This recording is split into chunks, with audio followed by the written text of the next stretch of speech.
നിലമ്പൂർ ഉപതെരഞ്ഞെടുപ്പിൻ്റെ ഏറ്റവും അവസാന ഘട്ടമെത്തിയിരിക്കുന്നു. കൊട്ടിക്കലാശമാണ്. ഇനി എല്ലാം ജനത്തിൻ്റെ കയ്യിലാണ്. നിലമ്പൂർ ജനം കൈ വിരളിൽ മഷി കുത്താൻ വേണ്ടി പോകുന്നത് 19 തീയതിയാണ്. ആര് ജയിക്കും? ഷൗക്കത്തിന് ശരിക്കും പറഞ്ഞു കഴിഞ്ഞാൽ ഒരു തിരിച്ചടി ഉണ്ടാകുമോ എന്ന് നമുക്ക് പല ആളുകളും വിലയിരുത്തുന്നുണ്ട്. സ്വരാജ് ഒരു 5000 വോട്ടുകൾക്കെങ്കിലും അല്ലെങ്കിൽ 2000 വോട്ടുകൾക്കെങ്കിലും സ്വരാജ് ജയിക്കാനാണ് സാധ്യത എന്ന് ചില ആളുകളൊക്കെ അഭിപ്രായപ്പെടുന്നുണ്ട്. അങ്ങനെയൊക്കെ എന്ത് തോന്നുന്നു ഈ ഒരു ഘട്ടത്തിൽ? മലർപ്പടിക്കാരന് എന്ത് വേണമെങ്കിലും സ്വപ്നങ്ങൾ കാണാൻ കഴിയുള്ളൂ. ആ സ്വപ്നങ്ങൾക്ക് ഈ നിറക്കൂട്ട് ചേർക്കാം, എന്നിട്ട് പലതും ഡിക്ലെയർ ചെയ്യാം. അതുപോലെ ഒരു സംഭവം മാത്രമാണ് ഇന്നത്തെ സ്ഥിതിക്ക്.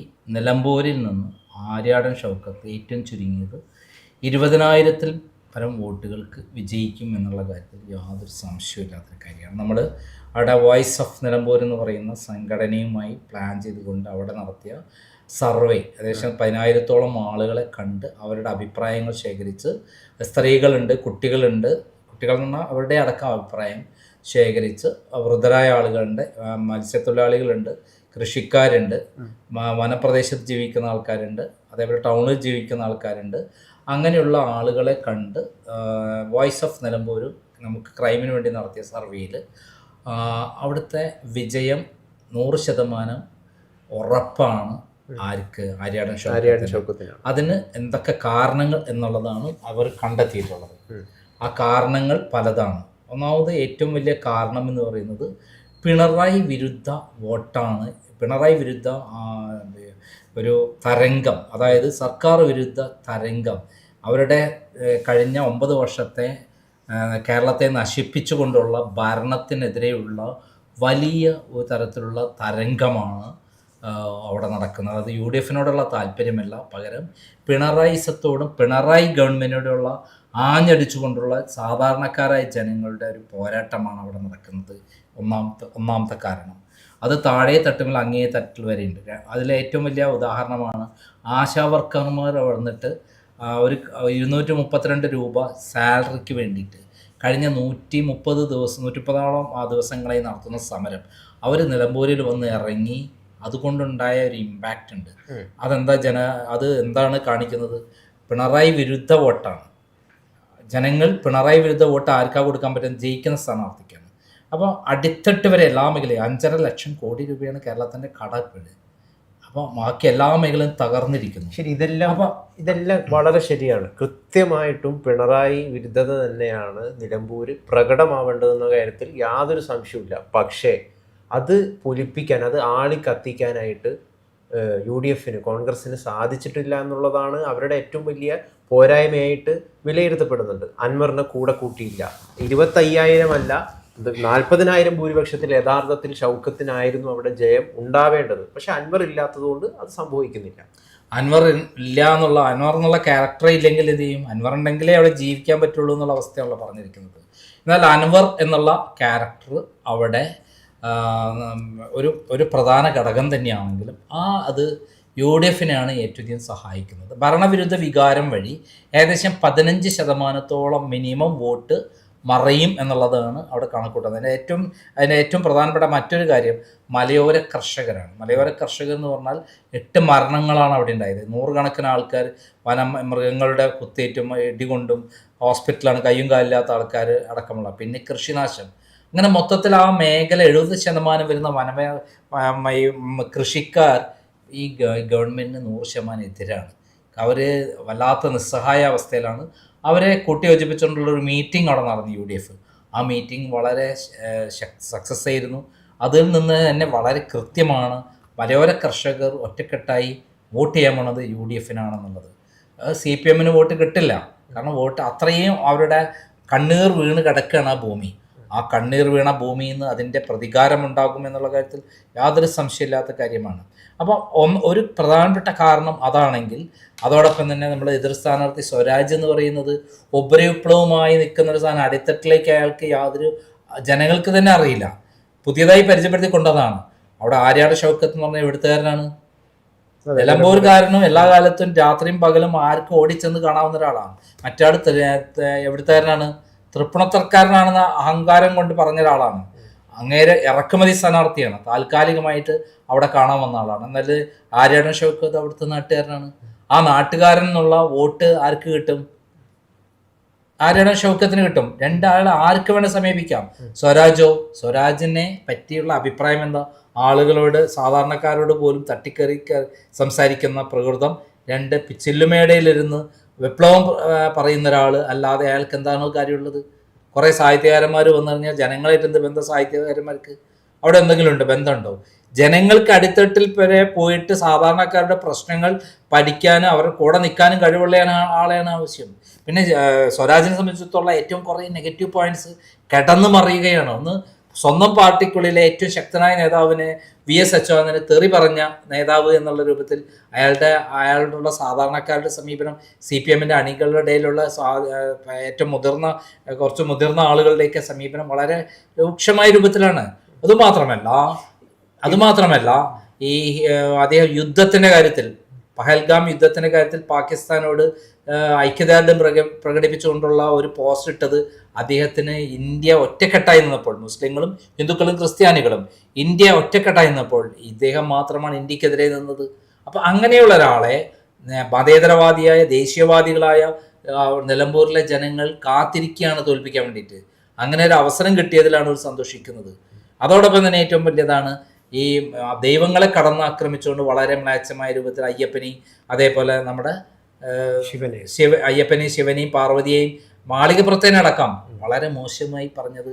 അത്തരം വോട്ടുകൾ ഇതൊരു ചെയിൻ ഓഫ് റീസൺസ് ആണ്. സ്വരാജ് ഇപ്പം എന്താണ് പാകിസ്ഥാൻ കൂടെ നിന്നോന്ന് അറിയില്ല. അദ്ദേഹം യുദ്ധത്തിനെതിരെയാണ് കൃത്യമായിട്ട് സംസാരിച്ചത്. അവിടെ യുദ്ധം വളരെ മോശപ്പെട്ടൊരു സംഗതിയാണ്, അത് ചെയ്യാൻ പാടില്ല എന്നുള്ളതാണ് സ്വരാജ് സംസാരിച്ചത്. പക്ഷെ കൃത്യമായിട്ട് അതിനെതിരെ പല രംഗത്ത് നിന്നുള്ള പ്രതികരണമൊക്കെ വന്നു. അതായത് ഇന്ത്യക്കാർ പ്രകടിപ്പിക്കുന്ന ഒരു വികാരം, പാകിസ്ഥാനെതിരെ നമ്മൾ സാധാരണ കാണിക്കുന്ന ഒരു വികാരം സ്വരാജിന്റെ വാക്കുകളിൽ നിന്ന് വന്നിട്ടില്ല എന്നുള്ളതായിരുന്നു പ്രധാന വിമർശനം. ഇവിടെ ചോദിക്കാനുള്ളത് അവിടെ 26 പേരെ കൊന്നപ്പോൾ ഇന്ത്യക്കാരായ ആളുകളിലെ കൊന്നത്, അതേ സമയത്ത് ഒരു നിരപരാധിയായ TP ചന്ദ്രശേഖരനെ അടക്കം വെട്ടിക്കൊന്നപ്പോൾ അത് എന്തിന്റെ ന്യായമാണ്? ഇതേ പാകിസ്ഥാന് വേണ്ടി കരയുന്ന, പാകിസ്ഥാന് വേണ്ടി കരയുന്ന ആള്, ഒരു നിരപരാധിയായ ഒരാളെ 53 വെട്ടിയതായപ്പോൾ ആ ചോരെടുത്ത് മുഖത്ത് പെരട്ടിയ ഒരാളല്ലേ, ചോരെടുത്ത് കുടിച്ച ആളെതിരെ VS എന്ന് പറയുന്ന അധികായനെതിരെ സംസാരിച്ച ആളാണ്. പിന്നെ എന്ത്, അയാൾ അയാളെ തോൽപ്പിക്കേണ്ട ചരിത്രത്തിന്റെ ഒരു കടമയാണ്. സ്വരാജിന്റെ ഒരു കാപട്യത്തെ കുറിച്ചും ഈ ഘട്ടത്തിൽ ചർച്ചയായിട്ടുണ്ട്. അതിൽ കൽപ്പറ്റ നാരായണ മാഷ വാക്കുകളായിരുന്നു. അതായത് പാർട്ടിയുടെ ദുശ്ചെയ്തികളെ കുറിച്ച് എന്തെങ്കിലും ഒരു വാക്ക് സ്വരാജ് സംസാരിച്ചിട്ടുണ്ടോ എന്നുള്ളതാണ് അദ്ദേഹം ചോദിച്ചത്. പല ആളുകളും സപ്പോർട്ട് ചെയ്യാൻ വന്നപ്പോൾ, സാഹിത്യകാരന്മാർ. എന്തിന് കേരളത്തിൽ നടന്നുകൊണ്ടിരിക്കുന്ന ഈ 5 ലക്ഷം കോടി കടത്തിലായി എന്തെങ്കിലും പറഞ്ഞിട്ടുണ്ട് ഇത്രയും കാലമായിട്ട്? അദ്ദേഹം പിണറായി നമഹ എന്ന് പറഞ്ഞുകൊണ്ടിരിക്കല്ലാതെ വേറെന്താ അയാൾ ചെയ്തിട്ടുള്ളത്? അയാളൊരു മണ്ണംകെട്ടിയുമല്ല, ജനങ്ങളുമായി യാതൊരു ബന്ധവുമില്ലാത്ത ഒരാളാണ്. ആര്യാടൻ ഷൗക്കത്ത് അങ്ങനെയല്ല. ആ നാട്ടുകാരുടെ, പിന്നെ PV അൻവർ ഘടകം. PV അൻവർ ആരായിരുന്നു? 9 വർഷമായി ഇടതുപക്ഷത്തിന്റെ MLA ആയിരുന്നു. ആ ഇടതുപക്ഷത്തിന്റെ കൂടെ നിന്ന് MLA എന്ന നിലയിൽ അദ്ദേഹത്തിൽ നിന്ന് കിട്ടുന്ന വോട്ടുകളൊക്കെ ആർക്കാണ് പോകുന്നത്? കിട്ടുന്നത്? ആ കിട്ടുന്നത് UDF-നാണ് കിട്ടുന്നത്. അയാൾക്ക് എത്ര കുറയുന്നോ UDF-ന് അനുകൂലമാവാണ്. ഒരു 15,000 വോട്ട് പിടിച്ചാൽ എനിക്കൊന്ന് 10% വോട്ടെങ്കിലും UDF-ന് പോകണ്ടാവുള്ളൂ. അങ്ങനെ വെച്ചാൽ 13,000 വോട്ട് കുറയുന്ന ആർക്കാ? കഴിഞ്ഞ 81,000 വോട്ടാണ് ആർക്ക് കിട്ടിയത്? അൻവറിന് കിട്ടിയത്. 81,000 13,000 വോട്ട് കുറച്ചാൽ എത്രയായി? 68,000 വോട്ടായി ചുരുങ്ങി. അതേസമയത്ത് ഈ ഭരണവിരുദ്ധ വികാരത്തിന്റെ പേരിൽ കിട്ടുന്ന ഇത്തരത്തിലുള്ള ധാരാളം ഘടകങ്ങൾ വെച്ച് കിട്ടുന്ന ഒരു വോട്ടുണ്ട്. ആ വോട്ട് എന്ന് പറയുന്നത് ഒരു 15% വോട്ടുണ്ടാവും. ഈ 15% വോട്ട് ആർക്ക് അങ്ങോട്ട് കിട്ടും? UDF-ന് അനുകൂലമായി കിട്ടും. ഇല്ല, ഞാൻ ചോദിക്കാം, ഇത് അടിസ്ഥാനപരമായിട്ട് ഈ വിഷയങ്ങളൊക്കെയാണ്, പ്രത്യേകിച്ചും ഭരണവിരുദ്ധ വികാരവും ഇത്രയും കാലത്തെ ദുശ്ചെയ്തികളൊക്കെയാണ് ചർച്ച ചെയ്യപ്പെടേണ്ടതെങ്കിലും ഇവിടെ യഥാർത്ഥത്തിൽ വർഗീയതയിലെ ചർച്ചയായി. അതായത് നമ്മൾ മുകളിൽ തട്ടിൽ ഈ ചാനൽ ചർച്ചകളിൽ വരുന്ന കാര്യമല്ല അവിടെ അടിത്തട്ടിൽ നടക്കുന്നത്. അവിടെ സർക്കാർ വിരുദ്ധ കാര്യങ്ങൾ തന്നെയാണ് ചർച്ച ചെയ്യപ്പെടുന്നത്. അത് മാറ്റിമറിക്കാൻ വേണ്ടി പിണറായി വിജയൻ ബോധപൂർവം ജമാഅത്തെ ഇസ്ലാമിൻ്റെ കാര്യങ്ങൾ പറയുന്നുണ്ടെങ്കിലും യഥാർത്ഥത്തിൽ അടിത്തട്ടിൽ നടക്കുന്നത് എന്താണ്? അവിടെ ഭരണത്തിനെതിരെയുള്ള പോരാട്ടമാണ് UDF നടത്തുന്നത്. അവർ കൃത്യമായി ഇന്ന് വരെ കാണാത്ത വിധത്തിൽ മുസ്ലിം ലീഗും അതേപോലെ കോൺഗ്രസും ഒറ്റക്കെട്ടായി നിന്നുകൊണ്ട് ഏകദേശം എത്ര വോട്ടുണ്ട് അറിയോ? കോൺഗ്രസിനോടെ 45,000 വോട്ടുണ്ട്. എത്ര മുസ്ലിം ലീഗിന് എത്ര വോട്ടുണ്ട് അറിയോ? 30,000 ഉറച്ച വോട്ടുണ്ട്. എന്നാൽ CPM-ന് എത്ര ഉറച്ച വോട്ടുണ്ട് അറിയോ? 29,000 ഉള്ളൂ. ഇത് ആരാ പറയുന്ന അറിയോ? ഇത് PV അൻവർ തന്നെ പറഞ്ഞിട്ടുള്ളതാണ്. അതായത് 30,000 വോട്ട് എന്ന് പറഞ്ഞാൽ മാർക്സിസ്റ്റ് പാർട്ടിക്ക് 29,000 വോട്ടേ ഉള്ളൂ. 40,000 വോട്ട് കോൺഗ്രസിനുണ്ട്. ഈ രണ്ടും കൂടെ കൂട്ടി 75,000 വോട്ട് സ്റ്റേൺ ആയിട്ടുള്ള വോട്ടാണ് അവിടെ. ആ വോട്ട് കൃത്യമായി പോൾ ചെയ്യുകയും അതേപോലെ നെഗറ്റീവ് ആയിട്ടുള്ള വോട്ടുകൾ ആര്യൻ ഷൗക്കത്തിന് കിട്ടുകയും ചെയ്താൽ വൻ ഭൂരിപക്ഷമായിരിക്കും.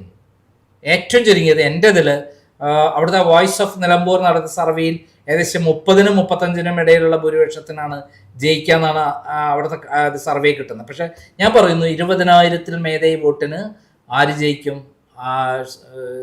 ആര്യൻ ഷൗക്കത്ത് ജയിക്കും എന്നാണ് ഞാൻ പറയുന്നത്, എൻ്റെ ഒരു കണക്കൂട്ടൽ. ഇപ്പം ചെറിയ ഒരു ഭൂരിപക്ഷത്തിനാണ് വിജയിക്കുന്നതെന്ന് വിചാരിക്കുക, നമ്മൾ എന്തും സംഭവിക്കാം. അങ്ങനെയാണെങ്കിൽ അത് UDF-നും VD സതീശനൊക്കെ തീർച്ചയായിട്ടും PV അൻവറിന് കൂടെ വോട്ട് കിട്ടുകയാണെങ്കിൽ അത് തിരിച്ചടിയായിട്ട് നമുക്ക്. മാത്രമല്ല LDF പറയുകയും ചെയ്യും, എവിടെ നിങ്ങൾ പറഞ്ഞ ഭരണവിരുദ്ധ വികാരം എവിടെയെന്ന്. ഭരണവിരുദ്ധ വികാരം ഉണ്ടാവുന്നു എന്നുള്ളത് ജയിച്ചാൽ അത് ഭരണവിരുദ്ധ വികാരം തന്നെയാണ്. അവിടെ അവരുടെ സീറ്റല്ലേ ഇത് 2 തവണ ജയിക്കുന്നത്. തോറ്റു കഴിഞ്ഞാൽ അവർക്കല്ലേ തിരിച്ചടി. PV അൻവർ പോയാലും ഇല്ലെങ്കിലും UDF ഇത്രയും കാലത്തെ ഭരണത്തിന് അനുകൂലമായുള്ള ഒരു വികാരമാണ് ഉള്ളതെങ്കിൽ ജനങ്ങൾ വോട്ട് ചെയ്യില്ല കൂടുതൽ. ഈ ജനങ്ങൾ ആയിരക്കണക്കിന് ആളുകൾ പിണറായിക്ക് കഴിഞ്ഞ വർഷം ചെയ്ത മാതിരി ചെയ്യില്ലേ? ഇവിടെ കൃത്യമായിട്ട് ഇപ്പോൾ ഇത് സ്ഥാനാർത്ഥികളെയൊക്കെ തീരുമാനിച്ചതിൻ്റെ ആദ്യത്തെ ഒരാഴ്ച, ആ ഒരാഴ്ച മുഴുവൻ വിഷയമായത് എന്താണ്? അൻവർ എവിടെയാണ് പോകുന്നത്? അല്ല, അൻവർ ഇത് എന്തുകൊണ്ട് ഇതിനെ മുഴുവൻ അൻവറിന്റെ ഒരു അജണ്ടയായിട്ട് ഇത് മാറിപ്പോയി എന്നുള്ളതാണ്. അവിടെ കോൺഗ്രസ് VD സതീശന്റെ ഒക്കെ ഭാഗത്തു നിന്ന് ഉണ്ടായ എന്തെങ്കിലും പിഴവുകളാണോ? അതെങ്ങനെയാണ് VD സതീശന്റെ ഭാഗത്ത് പിഴവുണ്ടാവുക? അൻവറിനെ കൂട്ടണം എന്നുള്ളത് UDF-ന്റെ ഒരു പ്രഖ്യാപിത നയമായിരുന്നു. അതിനുവേണ്ടി അവർ വിട്ടുവീഴ്ചകൾ തയ്യാറാക്കിയിരുന്നു. പക്ഷെ അവർ സ്ഥാനാർത്ഥിയെ പ്രഖ്യാപിച്ചതോട് കൂടിയിട്ടാണ് ഈ പ്രശ്നങ്ങളൊക്കെ ആരംഭിക്കുന്നത്. സ്ഥാനാർത്ഥിയെ പ്രഖ്യാപിക്കുന്നതിൽ അൻവറിന് എന്താണ് പങ്ക്? കോൺഗ്രസിന്റെ സ്ഥാനാർത്ഥി കോൺഗ്രസ് നിശ്ചയിക്കുന്നു.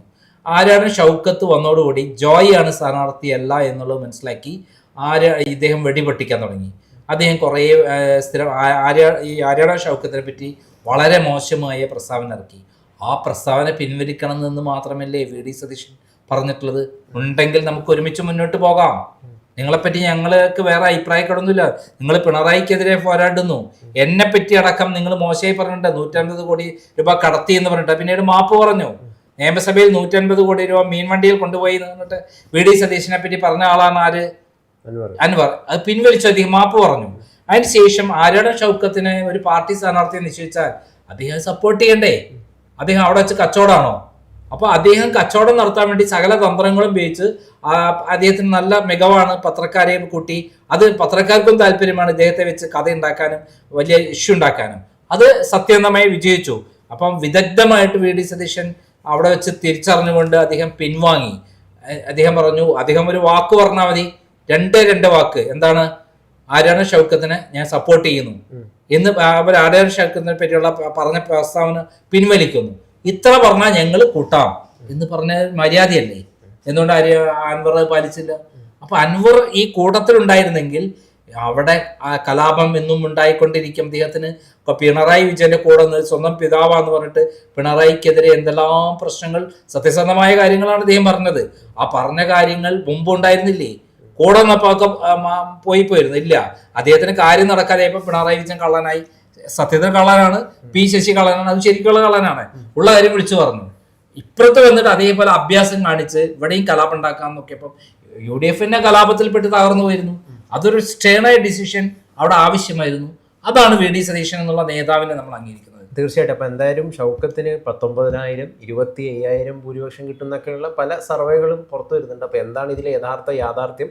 കോൺഗ്രസ് UDF-ന് ഏതെങ്കിലും രീതിയിൽ അമിതമായ ആത്മവിശ്വാസം ആണോ പ്രകടിപ്പിച്ചതെന്നൊക്കെയുള്ളത് 23-ാം തീയതിക്ക് ശേഷമേ അറിയാൻ കഴിയുള്ളൂ. അത് കോൺഗ്രസ് ഇതുവരെ എത്ര വോട്ടിന് ജയിക്കുമെന്ന് പറഞ്ഞിട്ടില്ല. പല സർവേകളും അതേപോലെ കണക്കൂട്ടലുമാണ് പുറത്തു വന്നിട്ടുള്ളത്.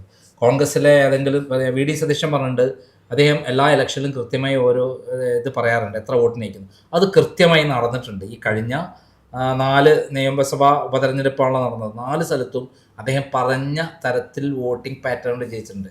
ഇവിടെ ഏറ്റവും പ്രത്യേകമായി നമ്മൾ ശ്രദ്ധിക്കേണ്ട കാര്യം, നമ്മളെല്ലാവരും പറയുന്നത് ഇവിടെ മുകളിൽ നടക്കുന്നത് വർഗീയ പ്രചരണമാണെന്നത്. എന്നാൽ അവിടെ ഇലക്ഷൻ എഞ്ചിനീയറിങ്ങിൻ്റെ കാര്യത്തിൽ VD സതീശൻ 4 ഉപതെരഞ്ഞെടുപ്പിൽ എങ്ങനെയാണോ ഇവിടെ ഡെവലപ്പ് ചെയ്ത് വിജയിപ്പിച്ചത്, അതേപോലെ അടിത്തട്ടിൽ ഓരോ വാർഡ് കേന്ദ്രീകരിച്ചും കുടുംബ മീറ്റിങ്ങുകൾ അടക്കം നടത്തി.